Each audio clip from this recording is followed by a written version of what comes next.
ያለው የተደገመበት ዳኒ ሪያል ሾው ቤት እንዳለና እንዲሁም ኮሜንታተሮች ዜድዬ ዳኒ ሪያል ሾው እኮ ለማይክል ጃክሰን ጠበቃ ነው እንዴት ይሄንን ያደርጋል እያላችሁ ነው።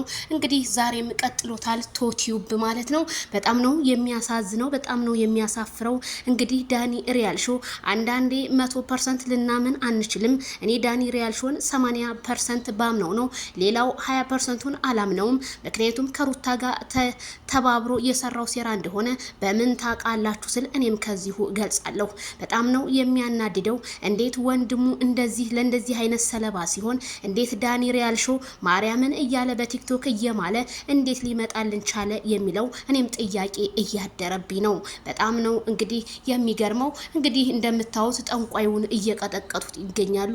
በነገራችን ላይ ጠንቋዩን በመምታት ነው እንዴ ይሄ ነገር የሚወጣው? ምክንያቱም ጠንቋዩ ሁሉን ነገር ያውቃል ብሎ ነበረ ቶቲዩብ ሲናገር የነበረው። ግን በመቀጥቀጥ የሚመጣ ነገር ካለ በደንብ እያደረጋችሁ ቀጥቅጡት፣ ሌላም ቀጥቃጭ እንጨምርላችኋለሁ ስል ከዚሁንም አሳስባለሁኝ። ታዲያ ኮሜንታተሮች ቶዬ ነገሮችን ሁሉ አፋጥ ነው እንጂ ጀግናንህ እናውቃለን። ግን ይሄ ነገር ሰለባዎች ለብዙ ጉዳይ ሰለባዎች እየሆነብን መጥቷል። አንደኛ ማይክል ጃክሰን ያለበት ሁኔታ በጣም የተረጋጋ አይደለም፣ ቀን ከቀን እየባሰበት ነው ሲሉ ኮሜንታተሮች ቢናገሩም ግን የዳኒ ሪያል ሾው ነገር ግን በጣም አሳሳቢ ሆኗል ማለት ነው። ስለዚህ ጠንቋዩ እየተናገረ ያለው ሩታ አብርሃም ብቻ እንድትል ነው የተደረገበት በፎቶ ላይ። ስለዚህ አሁንም ላይላቀቃት ነው አብርሃም። ዛሬም ነገም ሩታ እየተከተለ እንደ ወፍ ይበራል ሲሉ ጠንቋዩ ቢናገሩም በእርሰው መጀን ብለናል እያሉ አንዳንድ ኮሜንታተሮችም ቢኮምቱም ግን እርሰው ዛሬ አዲስ አበባ ላይ ቀኑ ጨልሞባቸው እየተቀጠቀጡ ይገኛሉ። ምክንያቱም አሁን ይሄ ነገር እንደ ወንጀል ነው።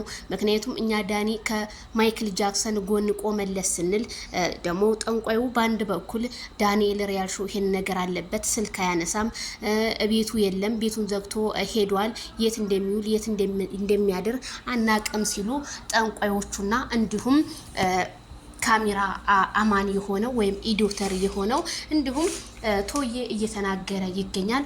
እናንተስ ምን አሰባችሁ? ምንስ አላችሁ? ዜድዬ የጠንቋዩ ነገር ምን ደረሰ ለምትሉ ይሄው የደረሰበት ፓርት ዛሬም ዳንኤል ጋር ነው። ዳንኤል ሪያል ሾው ያቃል እስከሚል ደረጃ እንግዲህ ደርሰናል ማለት ነው።